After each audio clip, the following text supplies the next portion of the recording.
Now it's actually about mid-June right now, and it's hot. We had a couple of days where it was 96, 97 degrees, and you can just see the trees start wilting.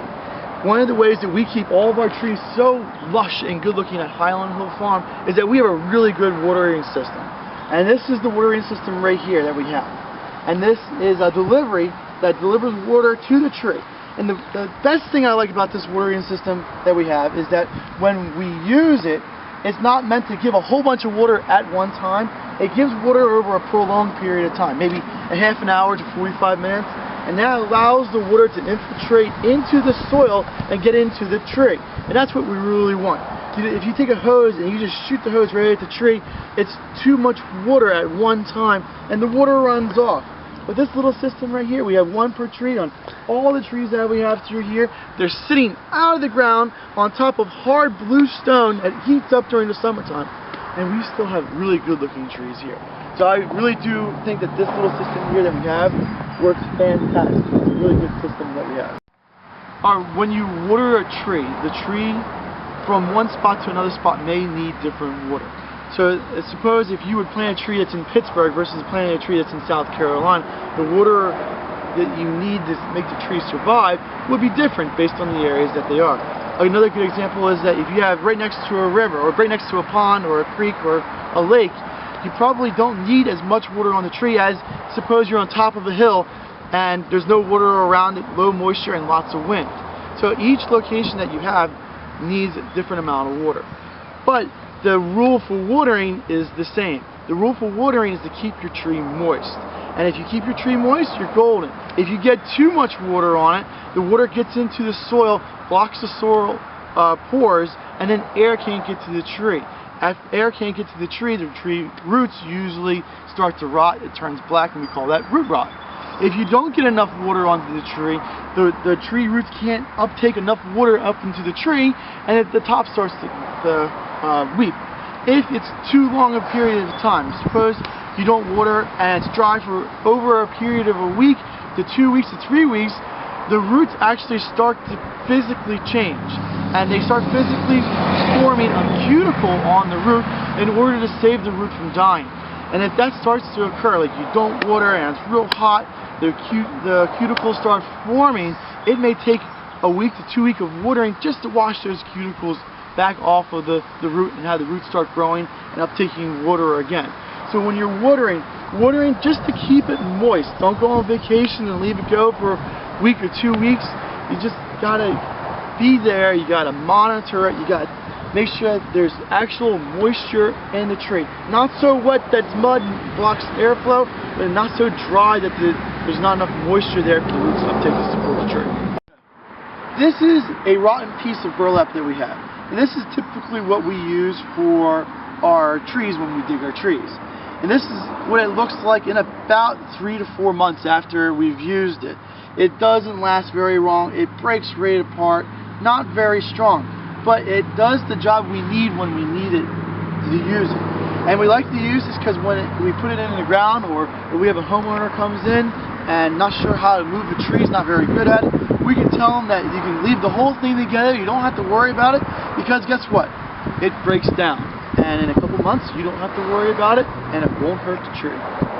Well, right before me right here, this is a good diagram of different types of twine that's used. We never ever use this type of twine. This is a plastic nylon twine.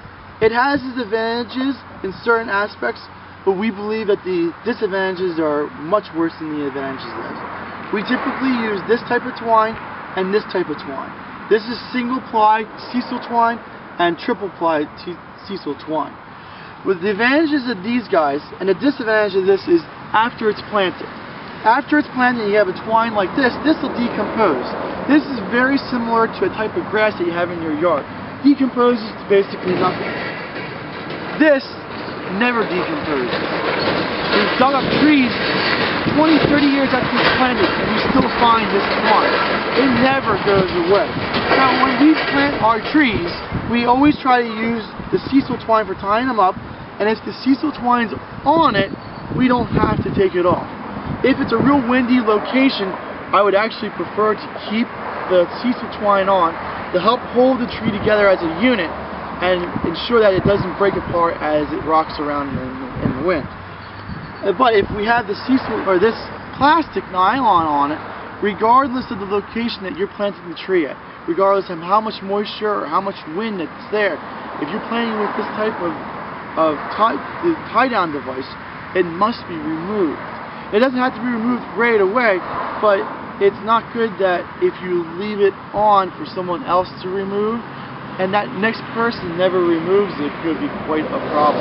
That's a very similar problem that a lot of people have to staking trees, where they stake a tree and they think it's good and it gets out of their mind and they forget about it, and then later they come back and the tie-down devices girdle the tree after it's been staked. So I prefer not to have this type of tie-down. I prefer to have this type of tie-down. So if you have someone and they're there and they decide not to take it apart, it's absolutely fine. Timers on watering trees, it sounds like a great idea, but there's some drawbacks to it. The number one drawback to a timer is that it is set as a regimen, like once a week or twice a week. But trees, they don't know what weeks are, and they know what days are. They know what the temperature is. They know how much moisture is in the ground. But that a timer just can't do that. That's why timers are not good at watering trees that are newly established, because those newly established trees, they need to be monitored every day, and you guys go over there and make sure that there's actual moisture on that day. A good example is that if you have 100-degree weather for 1 week and you turn on your timer and it's on twice a day or twice a week, and you go and your water is Monday, Thursday. Well, Monday, Tuesday, Wednesday, it could be up to 100 degrees. And just the water you put on Monday could evaporate and be gone by the time it's Tuesday. Then Tuesday's completely dry, and Wednesday's bone dry, and the tree's wilting. Thursday, it finally comes back on, kicks on, gives it a little bit of water. The tree recoups a little bit, but it's still under a lot of stress. Then Friday and Saturday, it dries out again, bone dry.